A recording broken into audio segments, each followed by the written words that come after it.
আসসালামু আলাইকুম। আমার নাম মলিক চান্দা রানা। আমি একজন অমুসলিম। আমি আপনাকে প্রশ্ন করতে চাই যে মুসলিমদের সালার সাথে অন্য ধর্মের প্রার্থনাগুলোর মধ্যে পার্থক্য কি, যেমন পূজা এবং পার্বণ, আর সালাহ বাদে এইসব প্রার্থনাগুলোর মধ্যে কি কোনো রকম সমস্যা আছে? আপনি এখানে প্রশ্নটা করলেন যে পার্থক্যটা কি। আমরা মুসলিমরা যেভাবে প্রার্থনা করি আর অমুসলিমরা যেভাবে প্রার্থনা করে, যেমন পূজা, এখানে পার্থক্যটা কি? এখানে প্রধান পার্থক্যটা হলো আমরা যখন সালাহ আদায় করি সেটা করি আল্লাহ সুবহানাহু ওয়া তাআলার উদ্দেশ্যে, মহান স্রষ্টার উদ্দেশ্যে। আর মুসলিমরা আল্লাহ সুবহানাহু ওয়া তাআলাকে মেনে চলি। আল্লাহ সুবহানাহু ওয়া তাআলা বা সৃষ্টিকর্তা ধারণা সম্পর্কে আমি আগে লেকচার দিয়েছি। মহান সৃষ্টিকর্তার ধারণা, অন্যান্য ধর্মের অনুসারীরা তারা যার উপাসনা করে, তারা যাকে মহান স্রষ্টা বলে মানে, আমরা তাকে মহান স্রষ্টা বলে মানি না। যেমন ধরুন, একজন লোক মূর্তি পূজা করে, আমরা বলি সে যে মূর্তি পূজা করছে সেটা মহান স্রষ্টা নয়, তারা যে মূর্তির পূজা করছে সেটা মহান স্রষ্টা নয়। আর যদি ধর্মগ্রন্থগুলো পড়েন, হিন্দু ধর্মগ্রন্থ, সেগুলো মূর্তি পূজার বিরুদ্ধে। তাই আমরা মুসলিমরা যা করব, আর পবিত্র কোরআনে বলছে তাআলা ইলা কালিমাতিন সাওয়াইন বাইনা ইয়া বাইনাকুম, আসো সেই কথায় যাহা তোমাদের এবং আমাদের মধ্যে এক।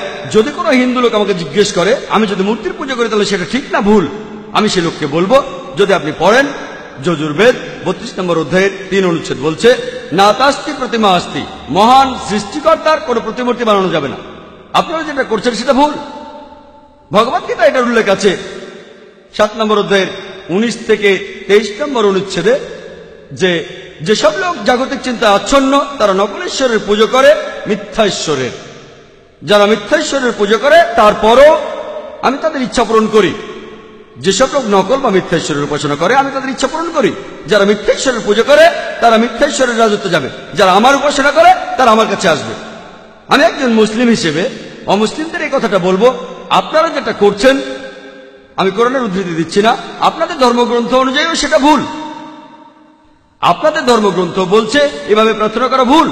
যদি কোনো খ্রিস্টানকে জিজ্ঞেস করেন, সে কিন্তু পবিত্র বাইবেলের নিয়মগুলো মেনে ঈশ্বরের প্রার্থনা করে না। পবিত্র বাইবেল বলছে, আমি এই কথা আগেও বলেছি, সকল নবী রাসূল সালাহ আদায়ের আগে সেজদা করেছিলেন, সালাহ আদায়ের আগে হাত ধুয়েছেন, মুসা ধুয়েছেন, হারুন ধুয়েছেন, তারা সবাই শান্তিতে থাকুন, সিজদা দিয়েছেন।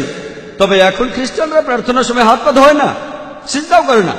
আমি তাদের প্রথমে বলবো তাদের ধর্মগ্রন্থ যেটা বলছে সেটা তারা মেনে চলছে না।